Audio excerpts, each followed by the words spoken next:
समय आ गया है हमारी यात्रा के अगले अध्याय का। एक ऐसा क्षण जहां अब रास्ता भी बदलेगा और उसका अर्थ भी। कहते हैं कुछ यात्राएं हम अपनी इच्छा से चुनते हैं तो कुछ यात्राएं हमें।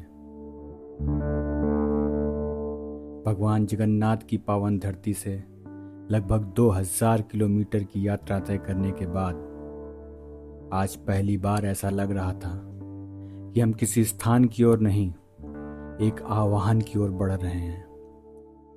अब तक यह एक रोड ट्रिप थी, लेकिन आज से एक तीर्थ यात्रा। आज पहली बार हमारी गाड़ी मैदानों को छोड़कर हिमालय की ओर बढ़ेगी, जहां हर मोड़ केवल दिशा ही नहीं बदलता, वह भीतर भी कुछ बदलना शुरू कर देता है। चलिए देवभूमि के प्रथम दर्शन के लिए निकलते हैं। आज हमारी मंजिल है भगवान बद्री विशाल का दिव्य धाम श्री बद्रीनाथ।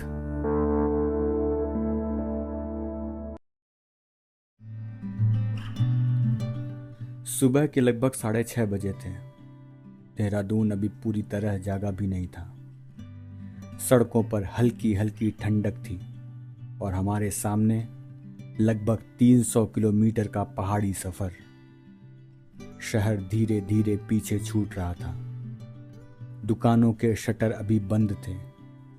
दुनिया अपने रोज के दिन की तैयारी कर रही थी और हम अपने जीवन के उन दिनों में प्रवेश कर रहे थे जिन्हें बाद में कैलेंडर की तारीख से नहीं, यादों से पहचाना जाना था।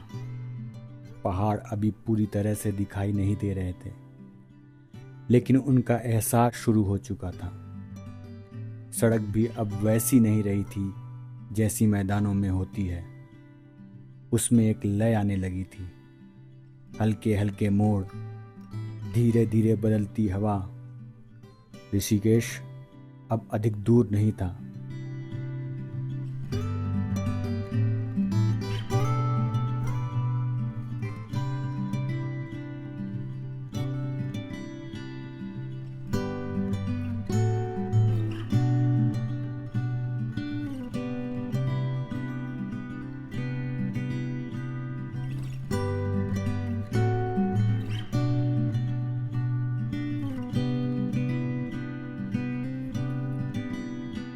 कहते हैं तीर्थ का पहला दर्शन आंखों से नहीं होता, वो होता है मन की विनम्रता से, चित्त की शांति से और ईश्वर के प्रति आस्था से। ऋषिकेश को समझना हो तो उसे शहर की तरह मत देखिए। यह केवल एक प्रशासनिक सीमा नहीं, यह केवल मैदानों और हिमालय के बीच की भौगोलिक रेखा भी नहीं है। यह उस अदृश्य सीमा का नाम है जहां भोग से योग, कोलाहल से मौन और यात्रा से तीर्थ का आरंभ होता है। शायद इसीलिए सदियों से असंख्य ऋषि, योगी और साधक इसी धरती को अपनी साधना का प्रथम पड़ाव बनाते आए हैं।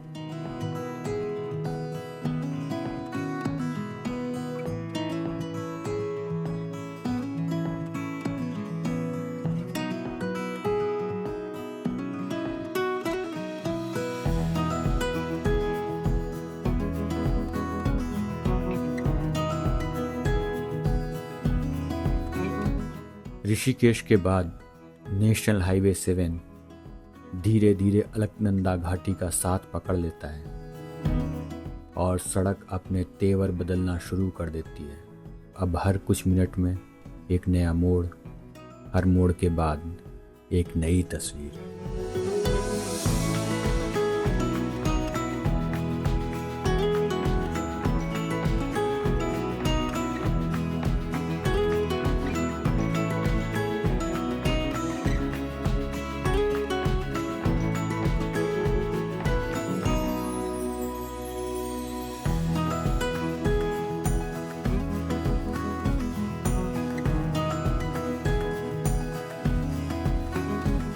अब सुबह के लगभग 8:30 बज चुके थे।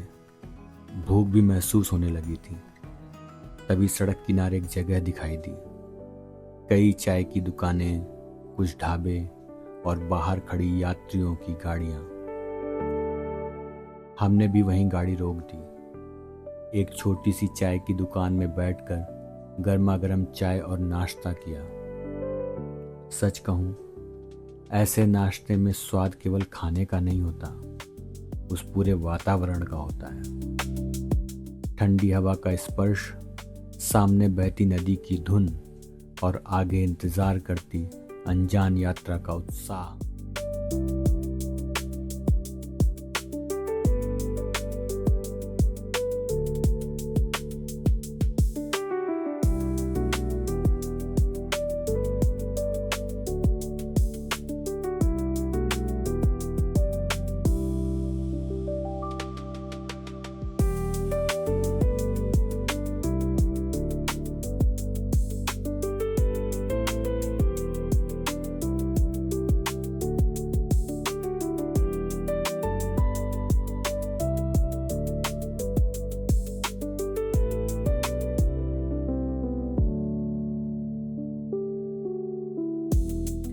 कुछ दूर आगे बढ़ने पर सड़क के किनारे बंजी जंपिंग और रिवर राफ्टिंग के कई कैंप दिखाई देने लगे। रंग बिरंगी राफ्ट्स गाड़ियों की छतों पर बंधी हुई थीं। यहीं पर उन्हें ऊपर तक लाया जाता है और फिर नदी में उतारकर उसकी तेज धाराओं के साथ बहते हुए ऋषिकेश तक ले जाया जाता है। यह भी उसी गंगा का एक रूप है। एक ओर करोड़ों लोगों की आस्था और दूसरी ओर रोमांच की तलाश में निकले लोग। नदी सबको अपने अपने तरीके से स्वीकार कर लेती है।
कुछ दूरी पर एक मेडिकल स्टोर दिखाई दिया। हमने गाड़ी रोकी और ज़रूरत की कुछ दवाइयाँ खरीद ली।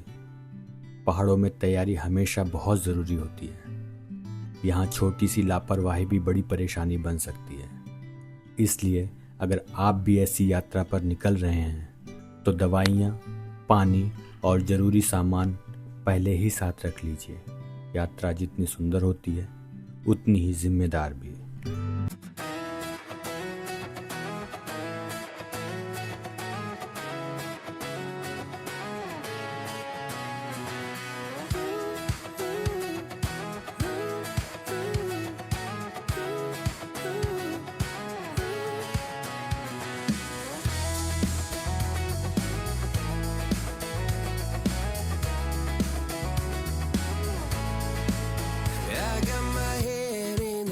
So high, feet on the ground, but I still get by. The rules were made for someone else to try, but not me, not me. They said slow down, son, take your time, but I was born running every stop sign. Sky is the limit, no chance to hold.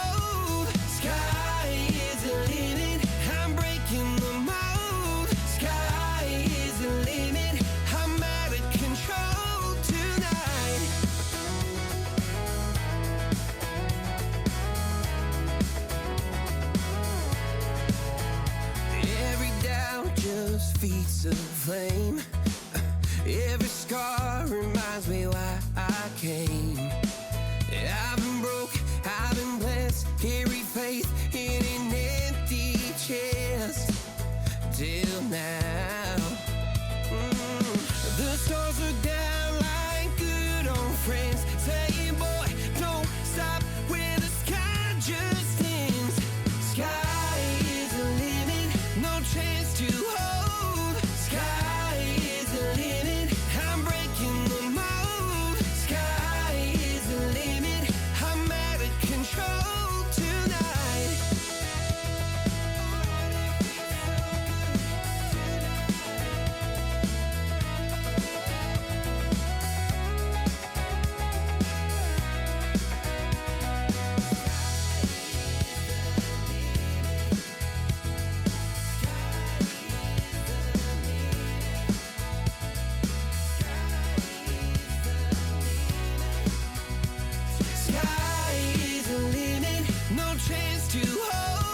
कुछ kilometre चलने के बाद अचानक Google maps पर आगे की सड़क लाल दिखाई पड़ने लगी। पहले लगा कि शायद कोई लंबा ट्रैफिक जाम है। मैप में ध्यान से देखा तो यहाँ एक जंक्शन भी था, 2 नदियों का। सड़क के किनारे गाड़ियां धीरे धीरे रुक रही थीं। कुछ लोग मोबाइल से तस्वीरें ले रहे थे, कुछ रेलिंग के पास खड़े नीचे घाटी की ओर देख रहे थे। हमने भी गाड़ी एक तरफ लगा दी और जैसे ही नीचे देखा, हम कुछ क्षणों के लिए बिल्कुल शांत हो गए। नीचे 2 नदियां थीं। दोनों का रंग अलग था, दोनों की गति अलग थी और फिर दोनों एक दूसरे में समाकर एक हो रही थी। विश्वास कीजिए, दुनिया का कोई कैमरा उस अनुभव को पूरी तरह कैद नहीं कर सकता। जो आंखें देख रही थी उससे कहीं अधिक मन अनुभव कर रहा था। कितना अद्भुत था ये, और आध्यात्मिक भी।